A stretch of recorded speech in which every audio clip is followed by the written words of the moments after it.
નમસ્કાર, આપ જોઈ રહ્યા છો જનસાક્ષી ન્યૂઝ। નજર કરી આજના મુખ્ય સમાચારો પર। ભારત સરકારના આવાસ અને શહેરી કાર્ય મંત્રાલય દ્વારા આયોજિત સ્વચ્છ સર્વેક્ષણ 2024-2025 અંતર્ગત સ્વચ્છ ભારત મિશન અર્બન ગુજરાત તરફથી અંકલેશ્વર નગરપાલિકાના ચીફ ઓફિસર કેશવ કોલડિયાને સન્માનપત્ર એનાયત કરવામાં આવ્યું હતું।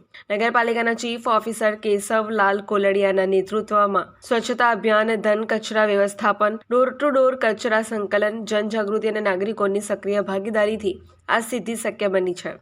આ સિદ્ધિ માત્ર નગરપાલિકાની નહીં પરંતુ સમગ્ર અંકલેશ્વર શહેરના નાગરિકોની સંયુક્ત મહેનતનું પ્રતિબિંબ છે। ચીફ ઓફિસર કેશવલાલ કોલડિયાના આ સન્માનથી અંકલેશ્વર શહેરને સ્વચ્છ, સુંદર અને આરોગ્યપ્રદ બનાવવાની દિશામાં નવી ઉર્જા મળી છે અને ભવિષ્યમાં શહેરને સ્વચ્છતામાં અગ્રગણ્ય બનાવવા નગરપાલિકાની પ્રતિબદ્ધતા વધુ મજબૂત બની છે।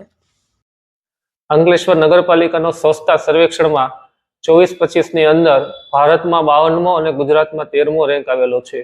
તેથી ગુજરાત સરકાર દ્વારા અંકલેશ્વર નગરપાલિકાના પ્રમુખ શ્રી, ચીફ ઓફિસર તેમજ આ સાથે સંકળાયેલા સ્ટાફને સન્માનિત કરવામાં આવેલ છે। સ્વચ્છતા સર્વેક્ષણ 2025-26માં પણ અંકલેશ્વર નગરપાલિકાનો નંબર આગળ રહે એ માટે નગરપાલિકાની ટીમ મહેનત કરી રહી છે।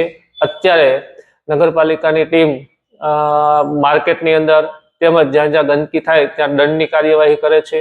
પ્લાસ્ટિક વિરોધી ઝુંબેશ પણ હાલમાં શરૂ છે અને એક વિનંતી કરું છું સર્વ નાગરિકોને કે જ્યાં સુધી નાગરિકોનો સહકાર નહીં રહે ત્યાં સુધી સફાઈનું કામ બહુ જ મુશ્કેલ ભર્યું છે। એટલે અંકલેશ્વર નગરપાલિકાના સર્વ નાગરિકો સફાઈના કામમાં સહકાર આપે અને અંકલેશ્વરને સ્વચ્છ રાખવામાં મદદરૂપ થાય એવી વિનંતી છે।